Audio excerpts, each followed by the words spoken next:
Um, when I made as though I was going forward, as though I were heading for a victim, did the woman who was sitting in that chair out there actually think I was coming after her? Do you want to come over and talk about this? Here, run in real quick. Come here. All right. Hey, here's Rose. All right, represent. Hey. Hi. Did you feel nervous or threatened in any way, shape, or form? That was so amazing. I was a little scared. I really was. I feel like you really channeled that really well. I loved it. Well, in the dance itself,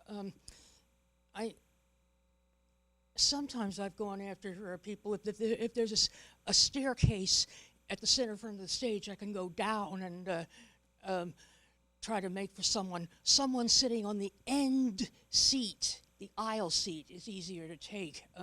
Easy prey. You're going to pick them off at the edges, right?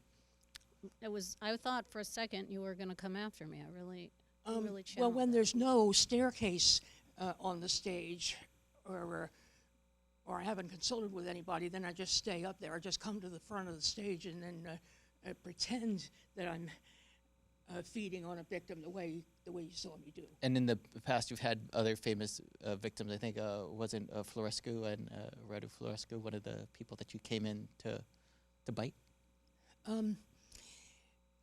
When we speak of historians researching Dracula's real story, we're talking about Radu Florescu and Raymond McNally. Now, McNally was a vampire buff. There was a convention. I thought you were going to say he was a vampire.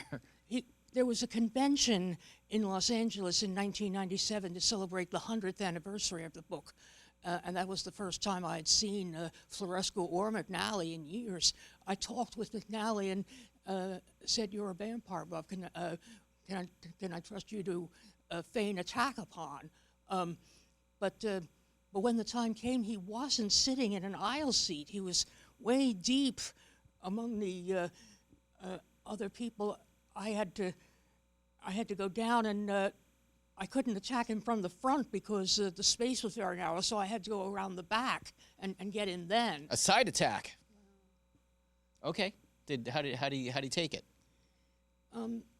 He was very ill-tempered about it. When I saw him later that same evening, he said, "I would prefer you go look for and stay with Radu, his other half." Okay, very good. It is what it is. All right, I didn't dig it. All right, so what's next? Next, we're going to do a little fashion show. Yes, I found that when I did Dracula at science fiction conventions, people wondered what the costume stood for, especially when I was supposed to be the real Dracula. So I formatted it into a fashion show. Right, so Dracula wasn't like he wasn't wearing hold on. When you think of all right, here, come on over. All right, so when you think of Dracula, what would you think that he would be dressed like? A big cape. Yeah, and Velvet cape, right? Yeah.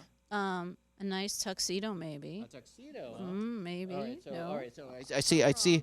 No, but let's find out what Suzanne has to say. All right, Suzanne, what's up? Tuxedos? What? A black cape lined with red, short hairdo, and especially a tuxedo are Bela Lugosi stereotypes. Okay, so yeah, so he took liberties with the look.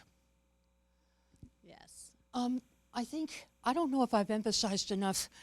When anybody reads Dracula the novel, they've got to watch out for passages in it which do refer to the original Dracula. Bram Stoker was careful to include the story behind the story in his novel, like the footnotes and bibliography of a school term paper. But alas, so many dramatizations of the novel left out that information from their scripts, so that in time Dracula was believed to be strictly fictional. Okay, all right, sounds all right. All right, thank you so much, Suzanne. And we're looking forward to the Dracula fashion show so we could learn a little bit more about Dracula.